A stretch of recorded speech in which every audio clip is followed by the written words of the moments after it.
Hello and assalamu alaikum to all of you.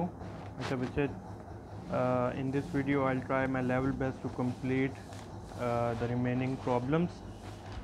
I think the last video was still problem number 15, in which we discussed about the historical market value weights and target market value weights. Now we are going to start problem number 16. In this particular problem they have given us a data regarding Adna Recording Studio Incorporation reported earning available for common stock, that is 42 lakh. For those earning, the company paid a dividend of 1.26 on each of its 1 million common shares outstanding. The capital structure of the company includes 40% debt, 10% preferred stock and 50% common stock. Find the weights are present here. Moreover, they have given us a tax percentage. Now the problem is, the requirement number 1 is, if market price of the common stock is $40 and dividend are expected to grow at a 6% rate per annum, what will be the company's cost of retained earning? Now in this question you may identify that, sir, 40% weight for the debt, 10% for preferred stock and 50% for common stock. Sir weights तो available हैं, पर cost कहाँ से लाएं? क्योंकि जब भी हम weighted average cost of capital निकालेंगे वहाँ पे कॉस्ट और वेट्स दोनों चाहिए. अब कॉस्ट के लिए हमारे पास सिंपल कहानी ये है कि हमने इसी डाटा से कॉस्ट ऑफ डेट अलहदा निकालना है, कॉस्ट ऑफ कॉमन स्टॉक अलहदा निकालना है और कॉस्ट ऑफ प्रेफर्ड स्टॉक अलहदा निकालना है. इसी वजह से मैं ये कहता हूँ कि this will be the most important question as long as your paper is concern. ठीक है, अब मैं आपको कॉस्ट ऑफ प्रेफर्ड स्टॉक, पहले कॉस्ट ऑफ कॉमन स्टॉक निकाल लेते हैं. ठीक है, कॉस्ट ऑफ कॉमन स्टॉक निकालने के लिए पहले तो यहाँ पे हमें किस चीज़ का डाटा दिया हुआ है, मेरे ख्याल से रिटेन अर्निंग की कोई जिक्र किया था, 50% कॉमन स्टॉक. और यहाँ पे हमें उन्होंने क्या कहा है, what is the cost of retain earning. Retain earning या कॉमन स्टॉक दोनों का एक ही मेथड है. ठीक है, अब हम कॉस्ट ऑफ रिटेन अर्निंग निकालते हैं. That is your problem number 16. ठीक हो गया. कॉस्ट ऑफ रिटेन अर्निंग निकालने के लिए K is equal to D1 over price plus growth. ठीक है, अब D1 निकालने के लिए आप ये बात देखें, the last year the company paid a dividend of 1.26, यानी वो जो हमारा है वो D0 हो गया into 1 plus G over P plus G. ठीक हो गया. प्राइस हमें $40 दी है, ग्रोथ उन्होंने हमें दे दी है कि ग्रोथ कितनी है, 6%. ठीक है, अब हम यहाँ पे सिंपल करते हैं कि लास्ट ईयर का जो हमारे पास डिविडेंड है 1.26, उसमें ऐड कर देते हैं 1 प्लस 6% हमारी ग्रोथ डिवाइडेड बाय प्राइस, उन्होंने शेयर आपको $40 बता दिया. ठीक है, प्लस ग्रोथ जो आपके पास दी हुई है वो आपको 6% दी हुई है. You just have to solve it. जो आंसर आपका आएगा डेट विल बी 9.35%. ठीक हो गया. ये हमने निकाल लिया कॉस्ट ऑफ कॉमन स्टॉक या कॉस्ट ऑफ रिटेन अर्निंग. ठीक है, इसके बाद हमने निकालना है कॉस्ट ऑफ प्रेफर्ड स्टॉक. ठीक हो गया. अच्छा, कॉस्ट ऑफ प्रेफर्ड स्टॉक निकालने का हमारा फार्मूला क्या होता है? सिंपल फार्मूला हमारा यूज़ होने वाला है वही वाला जो क्या कहते हैं उसे, K इज़ इक्वल टू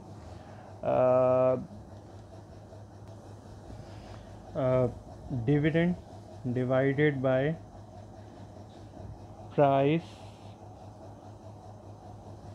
जो भी मार्केट प्राइस होगी, और जी का यहाँ पे कोई कॉन्सेप्ट नहीं है because it's a preferred stock जिसमें ग्रोथ नहीं होगी. ठीक हो गया. अब यहाँ पे हमने जो डिविडेंड इसके अंदर आप पढ़ें, सी पार्ट देखें ना, बल्कि बी पार्ट हमने करना चाहिए था, अभी सी पार्ट कर रहे हैं क्योंकि प्रेफर्ड स्टॉक का जिक्र वही है. The company issue a $2 dividend preferred stock for a market price of $25 पर शेयर. फ्लोटिंग कॉस्ट $3 है. अच्छा, ये नेट प्रोसीड निकालनी पड़ेगी. ठीक हो गया. यहाँ पे नेट प्रोसीड लिख लेते हैं. डिविडेंड हमारे पास $2 आ गया. ठीक हो गया.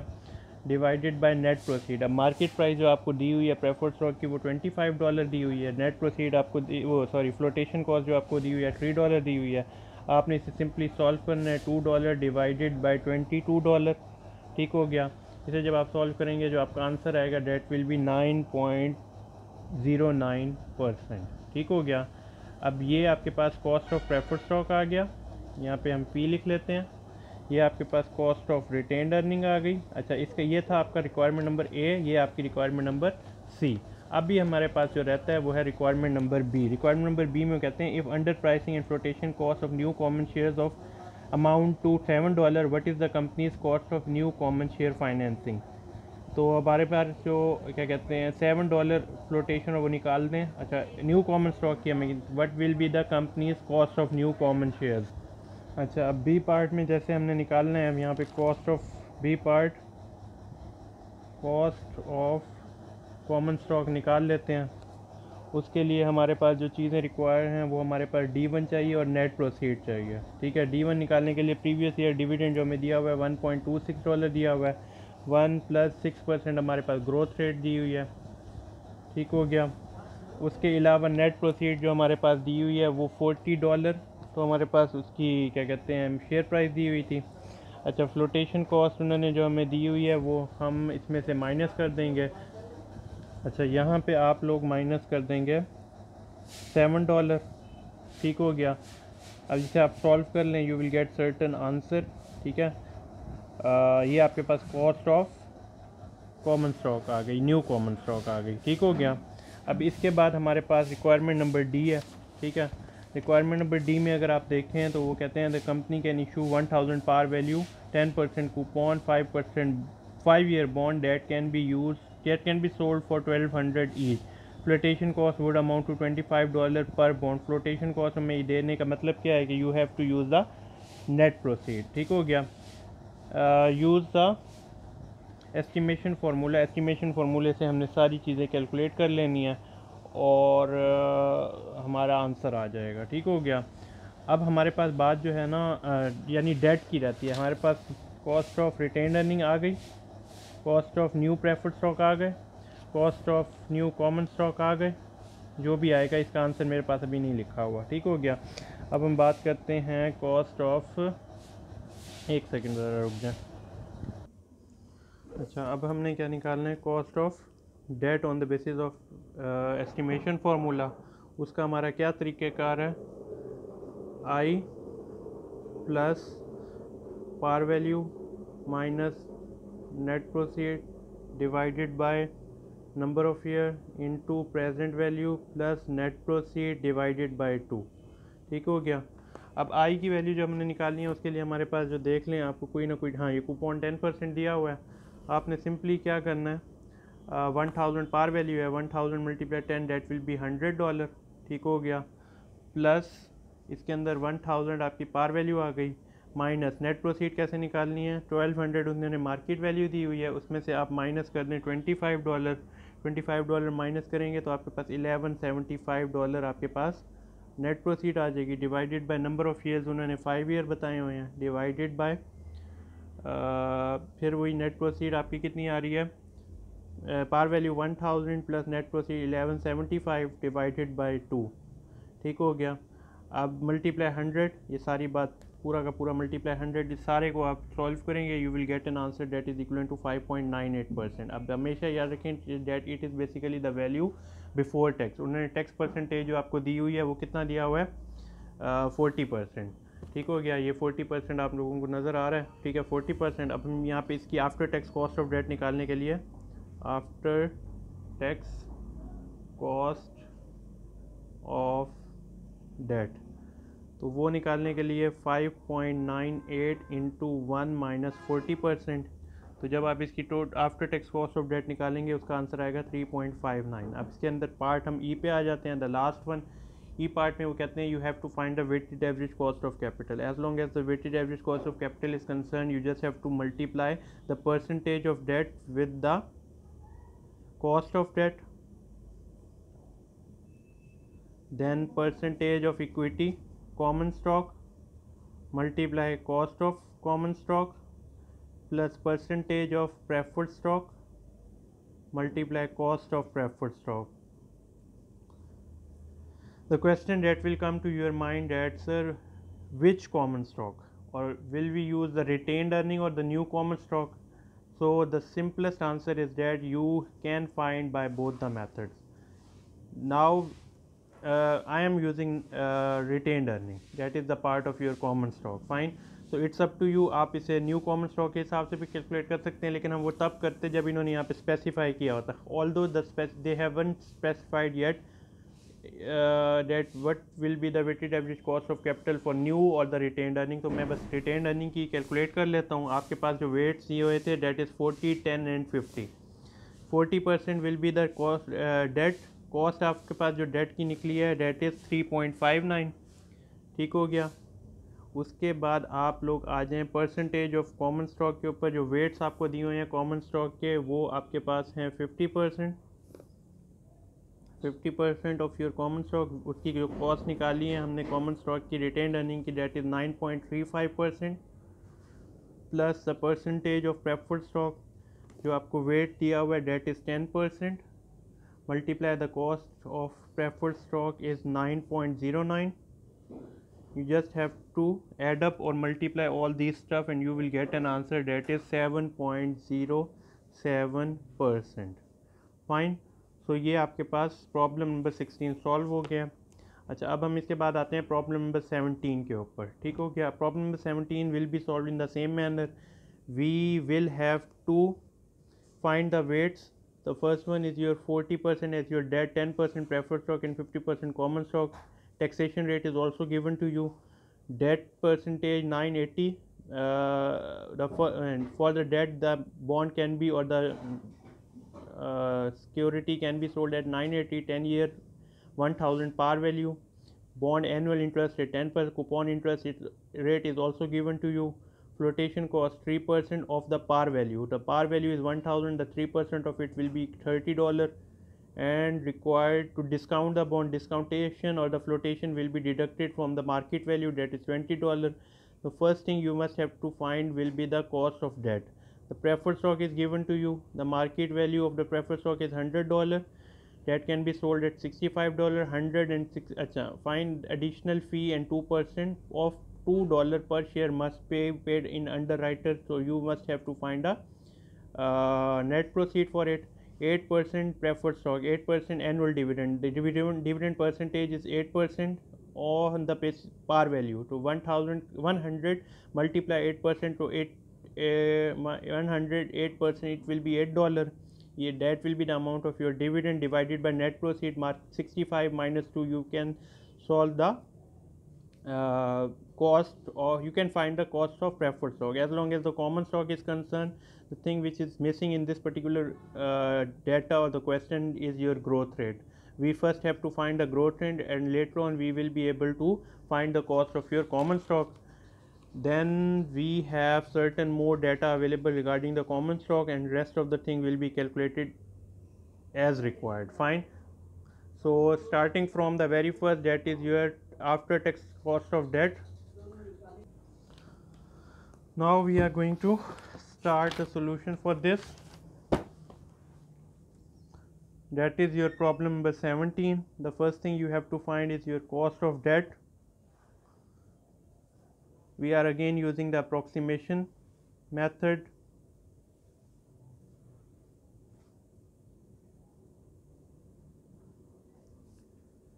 I plus present value minus net proceed divided by the number of year present value plus net proceed divided by 2. Fine.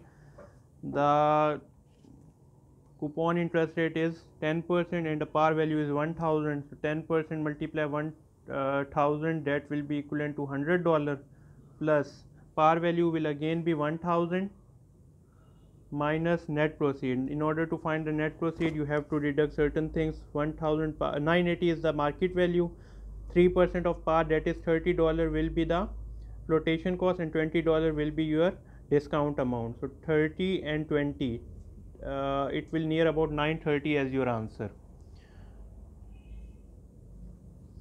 980 is basically the firm can sell at 980. 3% of the par is basically required in addition to the discount of $20. Fine. So what we have to do, we just have to find the net proceed. In order to find the net proceed, we have 980 -30 -20। 30 कैसे आया? 3% of par will be your flotation cost. So $100 is $1,000 is your par value, 3% $30. ठीक हो गया? $30 and $20, 980 minus 30, that will be 950, and 930 will be your answer. Divided by number of years 10, divided by 1000 plus 930 divided by 2, and the rest of the thing, and all the thing will be multiplied with 3. You will get a particular answer. Fine. The answer which I have is different from the answer that will come here. Fine. There is a reason behind that. तो आपने ये सारा process, same process perform करके you will get your answer. ये हमारा cost of debt निकल आया. Later on debt is I think your requirement number नहीं. अब यहाँ पे जो आपका आंसर आएगा debt is your before tax cost of debt. को after tax cost of tax निकालने के लिए after tax cost of debt is basically this answer into 1 minus 40%. ठीक हो गया? अब हमने ये कर लिया. इसके बाद हम प्रेफर्ड स्टॉक पे आते हैं. Cost of preferred stock. Cost of preferred stock निकालने के लिए हमारे पास क्या है? के divide D over net proceed. Fine. अब डिविडेंड कैसे निकालेंगे? आप लोगों को उन्होंने यही दे दिया डिविडेंड. उन्होंने कहा 8% annual dividend preferred stock having a par value of $100. $100 multiply 8%, the answer will be $8. So $8 will be the amount of dividend. Net proceed will be computed by removing or deducting $2 from your $65 of the market value. So $65 minus $2, the answer will be $63. $8 divided by $63. So you will get a particular answer, and the answer will be 12.70%. Fine. So that is your cost of preferred stock. Now what we have to do, we have to find the cost of common stock. We have computed the cost of debt, we have computed the cost of preferred stock, we have to compute the cost of common stock. The common stock in this question will be little bit tricky. That's why I said that this question can be the part of your papers as well, because the growth is not given to you. In order to find the growth, what we have to do, we have to utilize this particular data that is given to you. Now the firm common stock is currently selling at $50 per share. The dividend expected to be paid at the end of the coming year 2013 is $4. Fine.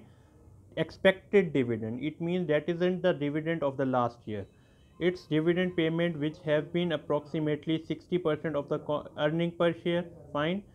Whatever the earning you will create, the 60% of it will be given as a dividend in each of the last 5 years, and the data is given to you. Fine.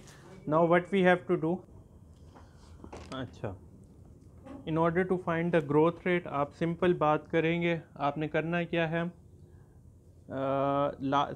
ये 2013 coming year में dividend कितना है? $4. और सबसे पहला dividend जो आपको दिया हुआ है वो है 2.85. That is the dividend of 2008. Simplest method to compute the growth rate will be $4 divided by $2.85. तो आपका आंसर आएगा near about 1.403. What we have to do, we just have to use the future value interest factor table. I am repeating that you have to use future value interest factor table. अब यहाँ पे कुछ बच्चे जो होंगे वो annuity के table पे चले जाएंगे. यहाँ एन्युटी का कोई कॉन्सेप्ट नहीं है, ना कोई जिक्र हो रहा है. तो you have to use future value interest factor table interest instead of future value interest factor of a table. In future value interest factor of a table is different and future value interest factor table is different. ये कुछ बच्चे जो बिल्कुल ही दिमाग से फारिग होंगे उनके लिए मैं दोबारा कह रहा हूँ कि आपने फ्यूचर वैल्यू इंटरेस्ट फैक्टर के टेबल में जाना है. एन्युटी का टेबल या एन्युटी का कोई डिस्कशन ना कोई बात हो रही है. फाइन. तो अब आप उसके टेबल में जाके आपने 1.403 सर्च करना है. अब यहाँ पे क्वेश्चन काम वो दिमाग में आएगा कि कौन से ईयर का सर्च करना है. तो आप यहाँ पे नंबर ऑफ़ ईयर्स कैलकुलेट देख लें. 2013, 2012, 2011, 2010 एंड 2012. अब 2008 to 2009 1 year, 9 to 10 2 year, 10 to 11 3 year, 11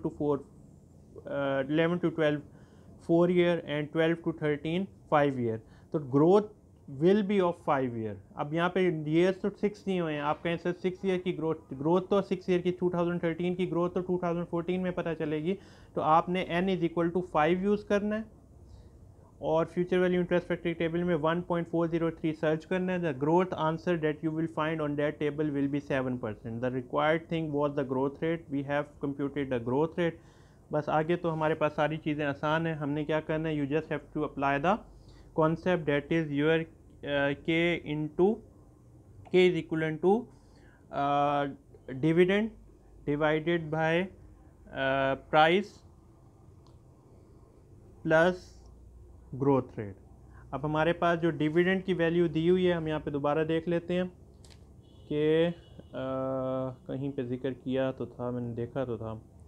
अच्छा, अब यहाँ पे एक बात जो जहन में रखनी है आपने कि जो डिविडेंड आपको दिया होगा उसमें आपने सिर्फ ये बात चेक करनी है कि expected to be paid. It means it was not the dividend, it isn't the dividend of the last year,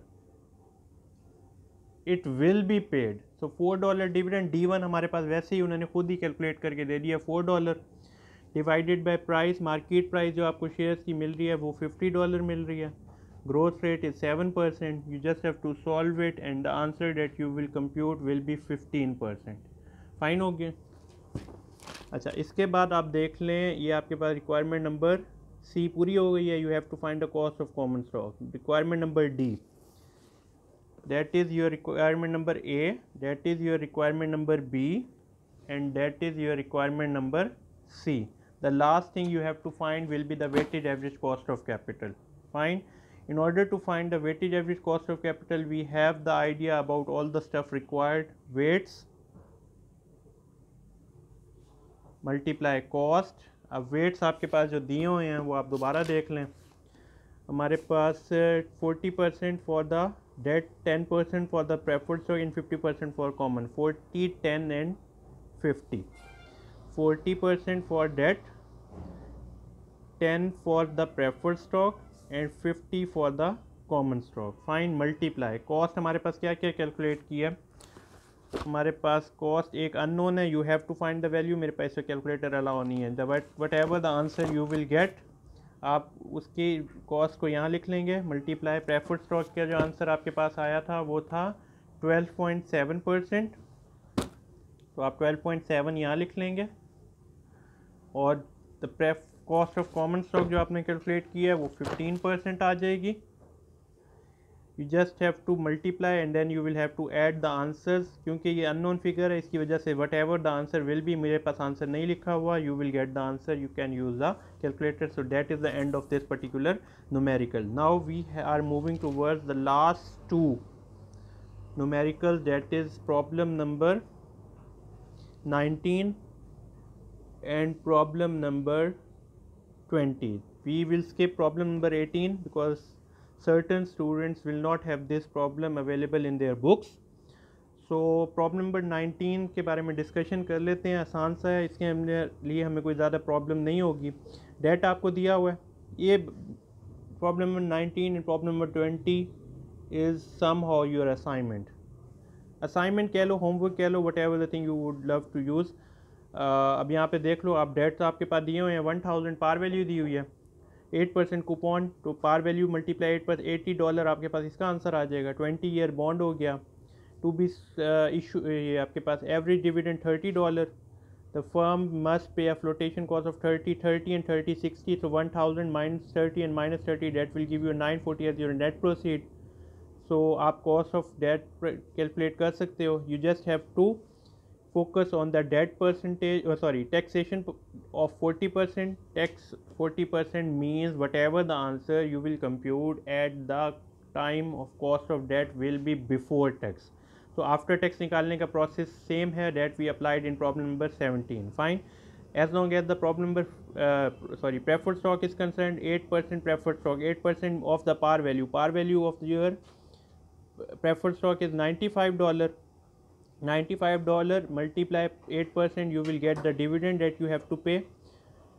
the cost of issuing the selling the preferred stock is expected to be $5. So it means $95 the selling price minus $5, $90 will be your net proceed. Dividend, whatever the answer of dividend you will have, you just have to divide it by the net proceed, you will get your cost of preferred stock. As long as the common stock is concerned, we have the $90 per share preferred stock, $90 is the market value, $7 is the dividend that we have to pay. 6% is the annual rate, growing at the rate, so that 6% is the growth rate. Fine. And this growth is expected to continue in the future, constant growth, same activity we have that we performed in problem number 17. The stock must be paid under price $7, that will be the amount that you have to, $7 will be the figure that you will have to use in order to find the net proceed. Flotation cost $5, you have to find a common stock by using the same method that we applied in problem number 17. Retained earning, when measuring this cost, the firm does not concern its taxes with the tax bracket or brokerage fee of the owner. We have the idea about that. It expects to have available $1 lakh of retained earning in the coming year. On these retained earning are exhausted, the firm will use new common stock as the form of company's equity financing. So you have to find the cost of after tax. You have to find the after tax cost of that preferred stock and common stock.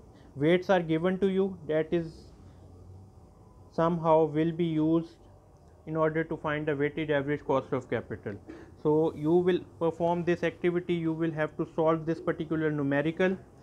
The answers that you will compute will be after tax cost of debt,